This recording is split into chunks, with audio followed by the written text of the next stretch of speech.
hlalela kusho ukuthi yonke into loyendaba noma ungaze ukhulume ngayo kangakanani but enhlizweni yakho uthi ukhuluma ngayo uthi oh uNkulunkulu uthembekile bayede uNkulunkulu hayi lokho uthi ukhuluma ngayo uthi ya batongibona ukuthi ngingcuzimela ngingwenya I can do these things yabona nangimile lapha abangiva bangivisisa hey uNkulunkulu lo wende wena wabangalendlela ungakhona so bonga uNkulunkulu ngaloko lokhu ungikobona ubonga it's a matter of the heart prepare inhliziyo yakho kusukela manje ngaphambili ungathi ungalinzi ukuthi ngiyabonga ngemlomo but make sure ukuthi enhlizweni yakho every day thank you Lord Nkosi ngiyabonga ngalokho ngiyabonga nangalokho and kukusita ukuthi one umthembe uNkulunkulu one number two kuprepare lenhliziyo yakho ukhumbule ukuthi yonke into lesenhlizweni yemuntu ngiyo kahle lemuntu angiyo yona from the abundance of the heart iBhayibheli lisho njalo the mouth speaketh ekujuleni kwenhliziyo umlomo uvetela kusebujuleni kwenhliziyo so now lapha enhlizweni yakho ugcwele ukuthi Nkosi thank you so much mina yathi ngiyangena umthandazo ngene nje umthandazo nje ukuthi thank you Lord kuphela 30 minutes zonke solo ngithi ngiyabonga Nkosi ngiyabonga Nkosi I am preparing ngikusho ngemlomo ngikusho nangenhliziyo kube lesikhathi la ngithula khona ngithi thank you Lord with my heart njengoba uhleli lapho nje ufunze ukuthi thank you Lord thank you Lord thank you Lord kuyoba nzima ukuthi yonke into leneke empilweni yakho na yonke into lenteka around wena ube ne pride over you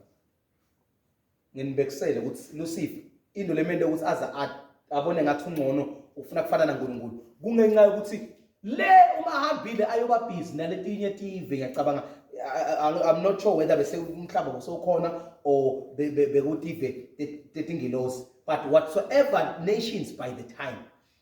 because the habitant of the earth le TV talomhlaba lo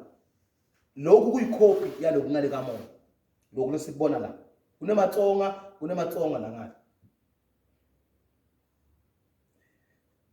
i-one language kamoya but uma ukhuluma kwemtsonga ivakala isitsonga yabo njengaNkulunkulu nakhuluma emuntwini usebenzisa ilanguage uNkulunkulu akakhuluma isitsonga akakhuluma isilungu akakhuluma isiZulu akakhuluma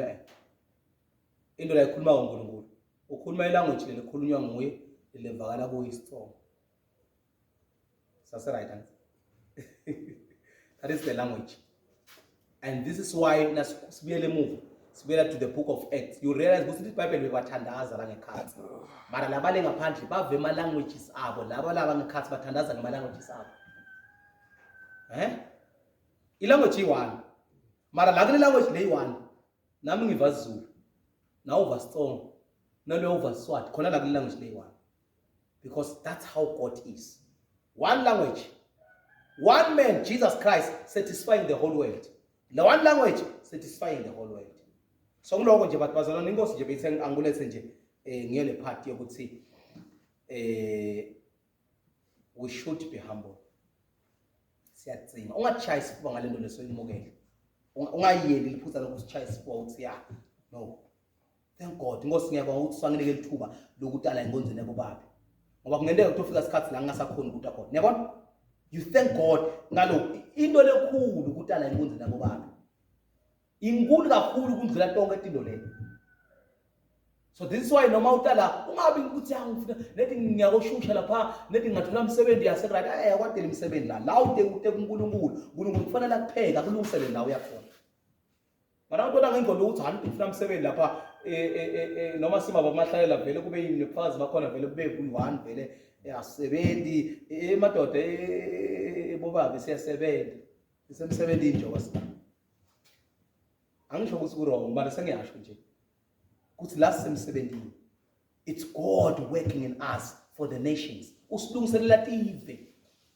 kunetive letsinzako ngenxa yethu so awukwazi ukuthi awukho emsebenzini usemsebenzini lo bithi uNkulunkulu engihleka babumnisi ngikhuluma liqiniso babumnisi ya abafundisi abahambe bosebenza ucabanga usendani nje wasebenza abamaritheni working thank you umsebenzi wangu usemsebenzini la bishop angemala usemsebenzini kufanele aholele ukuthi usemsebenzini uyakufanele uholele lokho so nawe nje uhleli phansi lapha ukuphi usemsebenzini sibambe imeeting yala emsebenzini wethu kusina siphuma sambe siyoba better people outside there. Ngiyabonga. Amen.